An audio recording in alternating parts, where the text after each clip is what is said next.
Sundown Gundown, all I need is one round. Sundown Gundown, then your body hit the ground. Sundown Gundown, all I need is one round. Sundown Gundown, Sundown Gundown, all I need is one round. Sundown Gundown. Sundown towns, a place black people across the U.S. have been told to avoid like the plague. Don't let the sun set on your back here, or else who knows what can happen. Some would rather pretend that they don't exist, burning and destroying evidence that these places thrive to begin with, while others can never forget the atrocities committed after dark. The freckled-faced young woman stared out of her window and marveled at the city skyline as the Greyhound bus coasted into the station in downtown Atlanta. She had just celebrated her 16th birthday a week ago and conjured up enough courage to do what she said she would do when she reached that pivotal age, and that was to run away from home.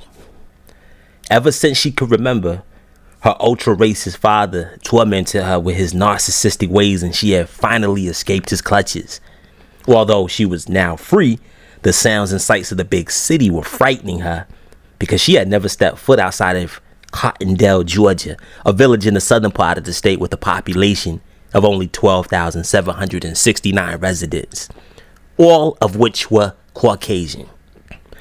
Maybe this wasn't such a good idea, she murmured to herself as she hopped on a city bus, not knowing its destination or what she should do next. After countless stops, the driver mouthed the words, "Last stop," before turning onto Glenwood Road and coming to a stop at the curb. The pretty girl pulled her long blonde hair into a ponytail before nervously grabbing her Jansport backpack and stepping out into the unknown. Her daddy, her hateful daddy, kept her away from black and Hispanic people as best as he could, so she could only recall interacting with just a few members of those races throughout her entire life. Based on that experience, she was overwhelmed because this section of town had streams of black people in it, and she immediately became frightened because her lying father had molded her to believe that all black people were violent scum and she should stay away from them.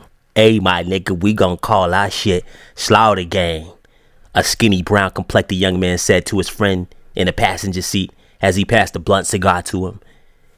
"Yeah, that shit hit hard," the light-skinned teen replied, taking a long pull of the weed, choking as he pointed ahead. "Look at that fine-ass snow bunny, my nigga," he finished talking, pointing at the runaway girl as they drove past her. The brown-skinned youth's eyes locked in on the girl as he made an illegal U-turn on the busy street, eliciting loud car horn beeps from the angry motorist he cut off. "Man, fuck y'all hoes," he yelled out as he pulled his raised Chevrolet Caprice sitting on 26-inch wheels close to the curb, hopping out in front of her. After spending the better part of 20 minutes sweet-talking the petrified young lady, he opened his passenger side rear door to help her inside. "This my boy J-Rod," he said, putting the car in drive and coasting off. After teaching the girl how to properly smoke a blunt, she began to lose her shyness as the brown-skinned man approached the motel he was currently living in. The girl shared her life story with the young man as they half-watched comedy movies, the two alone now that J-Rock departed. And after several more hours of smoking and drinking, one thing led to another, and the girl ended up clenching her fist as the young man snatched her panties down towards her ankles and thrust his long shaft inside of her, blood seeping out onto the mattress as her hymen was popped open. The girl, who was rather inebriated, shook off the drunkenness enough to tell the boy to stop, but to no avail, because his thrust got harder as he pumped in and out of her sweet hole, the blood serving as the slickest lubricant. "Stop, you're hurting me," the girl cried out, attempting to scratch the man in the face. But as quickly as it started, it was finished with a hard orgasm, millions of sperm shooting into her uterus, looking for the prize. "My papa was right. All of you black people are animals," she cried, still dizzy from the half bottle of tequila she consumed. The young man gathered himself and lit a Newport cigarette from the pack on the nightstand before kicking her out of his room. The girl eventually let go of her pride and called her dad, who drove up to the big city to bring his baby girl back home. Hey, how you people do? How many of y'all like this story by G.K. Davis? If your ass just agree with me, then you need to hit that like button and subscribe to this channel for more good shit.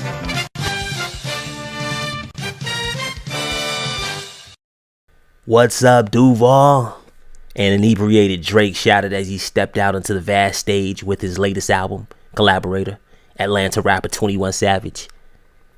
Hey Drake, I want to put a pussy ass nigga in the chicken wing.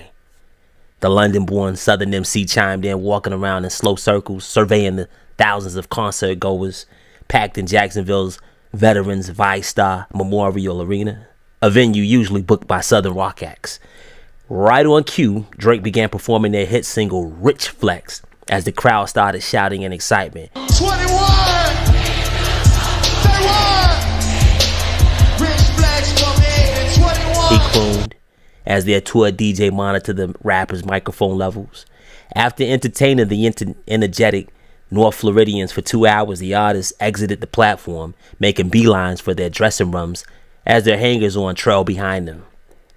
The duo had been touring since last fall and only had one more show to do, which was in 21's hometown of Atlanta, Georgia, before wrapping up and taking a 30-day break before embarking on a well-anticipated European circuit.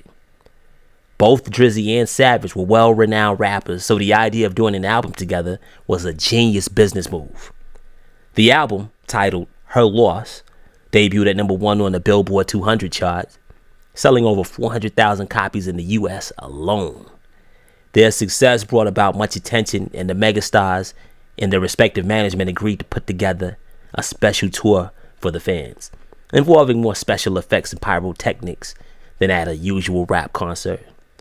Drake, whom has had millions of dollars worth of jewelry stolen from a tour bus in the past, was using 3 different coaches for this particular tour, one of which was actually a command center for the 20-man security force he was shelling out big bucks for. Never would he have to fret about his precious jewels getting nabbed again, because these guys all had military backgrounds and had the look of seriousness. 21, on the other hand, was from a more rugged background, having come up in the mean streets of Decatur, a suburb of the A-Town. Therefore, he kept a few boys from the trenches of Glenwood around him who were on the same type of time he was on, and wouldn't hesitate to shoot anyone or anything with the cache of illegal guns they kept on his bus. Drake's entire entourage departed Florida hours ago, but Savage's crew was just leaving, having had to search around town for a specific blend of weed that a few of the guys smoked. "Bus driver, let's go," 21 commanded as he stepped up into the bus, the doors were automatically closing behind him. The guys on the bus took turns having sex with 2 thick groupies who tagged along for the ride, followed by a high-stakes dice game before settling down as the 6-hour ride to Atlanta continued on. As the slender rapper lay in the motor coach's queen-size bed, slumbering, he awakened with the munchies and yearned for some chicken wings, so he pressed the intercom button on the wall beside him and instructed the driver to find a diner somewhere so he could satisfy his hunger. The driver complied, exiting Interstate 95 North, using Google to try to locate any food places that sold wings and that were open at 1 a.m. in the morning. He found a 24-hour diner about 12 miles off of the route to Atlanta and headed for the tiny hamlet of Cottondale in which it was located. Most of the occupants on the bus were asleep or too intoxicated to comprehend anything, so when he shouted out for one of his bros to come to him so he could tell them what kind of wings he wanted them to get him, no one answered, which pissed the rapper off enough to go get out of his bed and get his own food. As he made his way to the front of the luxurious apartment on wheels, he blurted out expletives at his friends who all passed out from a night of partying. "Y'all bum-ass niggas not coming overseas with me," he threatened the unconscious thugs as he passed his driver, who offered to go for him but was waved off since he was already up anyway. Knowing that it would take at least 30 minutes to properly prepare chicken wings, the bus driver laid his head back in his captain's chair, deciding to grab a micro nap because he was nodding earlier during the drive, having come into contact with the strong marijuana that he told the rapper and his friends to stop smoking on the bus, to no avail. 21 Savage sauntered into the country diner, looking up at the menu overhead. missing the menacing scowls from the two men at the table in the back of the restaurant. "Hey, let me get a dozen buffalo hot wing and a basket of fries," he said as he reached the counter, continuing to look upward at the menu, searching for dessert. "Do you know where you're at, boy?" A middle-aged woman with a muffin-shaped body asked the rapper as she stood behind the counter looking over order sheets. "Fuck you say, lady," 21 said sternly, breaking his concentration to address the obvious Karen. "This here's Cottondale, boy. Your kind isn't welcome here, so you best be getting on while you can still get." Not believing what he was hearing, Savage replied, "Fuck you talking about, oh bitch. I just want some wings. I'm getting the fuck out your racist ass town." Visibly frustrated, the woman got closer to 21 and said, "Nigger, I wouldn't piss on you if you were covered in flames. More than less cook your black ass some food. Now get out of my diner." Before the plump woman with warts on her face could say another word, 21 Savage angrily spit in her face, then picked up a large glass swat shaker from the counter and lunged it over her head, cracking the illuminated plastic menu sign behind her. As he furiously turned to leave the establishment, the two men in the back of the diner were right in his face, aiming guns at him, threatening to blow his brains out if he made a wrong move. The redneck holding a shotgun swung the butt towards 21's forehead, knocking him out cold as his buddy used the tattered rope that the diner lady handed him to tie his hands behind his back. Ryan stirred in his seat, slowly opening his eyes due to his neck stiffening from the position he was napping in. Having slumbered for 20 minutes during his micro nap, he began awakening and noticed movement on the side of the diner. Two men with firearms were manhandling an unconscious man, moving his lifeless body into the back of a late model Ford F-150. "What the fuck is going on? That's my client," he uttered as his fatigue fully wore off and he jumped into action mode, opening the bus door and leaping out into a full sprint, running behind it as the pickup truck sped off into the night. I could track his location through my phone, Ryan thought, as he walked back to the bus to begin pursuit. "Get the fuck away from the bus, lady," the ex-Army vet barked as the woman from the diner stooped over and sliced a gash into the sidewall of one of the coach's rear wheels. "Shut up, nigger lover," the irate woman yelled, causing some of the bus's passengers to start waking up. Before the woman could slash a second tire, Ryan was up on her, wrestling the meat cleaver out of her hand.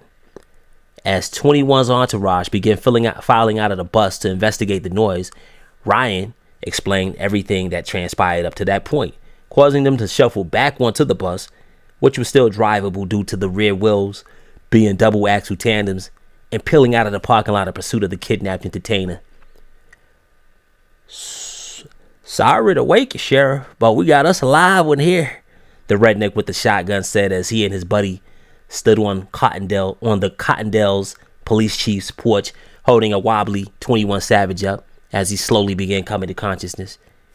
Sheriff Jimmy Lou Johnson stood in his front door looking at the trio annoyingly before ushering them inside of his house. "It's almost 2 o'clock in the goddamn morning, Jeb. Where in tarnation did you boys find this nigger?"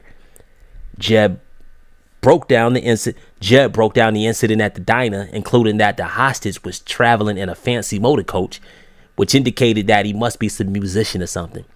"What's your name, boy?" the lawman asked 21, towering over the dizzy rapper with his 6'5" height. "Man, fuck 12, Savage mumbled as he looked in the sheriff's eyes with hate. Jimmy Lou snapped and went on a minute-long rant about niggas traipsing through his town causing trouble. His shouting was so loud that it woke his daughter and her husband, who were asleep in their attic apartment on the 3rd floor of the house. As Jimmy Lou continued asking 21 for his identity, his pretty daughter wandered into the room, wanting to know why her dad was screaming so early in the morning. When she laid eyes on Savage, her heart began beating rapidly, and she pointed at the rapper shouting, "That's him, Papa! That's the nigger that raped me 10 years ago!" Maybe it was a mere coincidence or just rotten luck, but the runaway girl that 21 crossed paths with a decade ago was right here in the same room accusing him of raping her. Say what, Emma Jean? Sheriff Johnson asked, astonished. So this is the nigger that took your virginity when you ran away? Before his daughter could answer him, the irate cop suddenly punched the rapper in the face so hard that one of his bottom teeth became loose. Hey, Jeb, go out in that garage and fetch my chainsaw. I got a surprise for this nigger, Jimmy Lou said menacingly as he began removing all of 21's jewelry as the rapper stared at him furiously. The wrathful lawman then told his daughter to go back upstairs to her apartment, her husband remaining to help his father-in-law out, before pulling down 21's jeans and boxers, causing him to start cursing and yelling. Hey, cracker, what the fuck you doing? He asked before Jimmy Lou grabbed a roll of duct tape out of a kitchen drawer and slapped a strip across his mouth. Jeb re-entered the kitchen, handing the sheriff his chainsaw, which he immediately started pulling the chain as soon as it was in his hands. I'm gonna cut this nigger's pecker off, boys, Jimmy Lou shouted over the loud roar of the machine in his hands. The London-born rapper looked terrified as he sat half naked as the crazed sheriff approached him with the chainsaw at his waist. As the moving chains came within inches of his limp penis, 21 looked up in delight as the front door was kicked in by one of his homeboys, who began firing his Glock at Jimmy Lou, striking him in the face with 5 of the 40 caliber rounds. Jeb and his cohort tried to run, but were mowed down by another one of 21's goons, who his Draco AK-47 machine gun at them, killing both men instantly. Emma Jean's husband grabbed a butcher knife from out of the kitchen sink, intending to finish the job that Jimmy Lou started, but he was shot in the back of the head as he swung the blade at 21 Savage's growing area. The star rapper's crew swept the house, discovering Emma Jean hiding in an upstairs closet, but they didn't harm her, as their boss, relieved to still have his penis attached to his body, shouted for everyone to get in the bus parked out front so they could get the fuck out of that crazy racist town. Oh, Officer Roscoe, keep your hands where I can see them. You know why I pulled you over today? No, sir, man. Shut up, I'm talking, okay? I pulled you over because you were sitting there flashing lights at people, let them know I was in the woods hiding. No, I didn't. I told you, shut up, goddammit, I'm talking. How would you like it if I called Popeyes and told them there's a car full of them and they're coming up there to steal all your damn chicken? You know my wife, she cheated on me, and I've been waiting all day to beat someone's ass, so go ahead and step out the car. I said go ahead and step out the goddamn car, I ain't got all damn day. Officer Roscoe to dispatch, we got a crispy one in custody.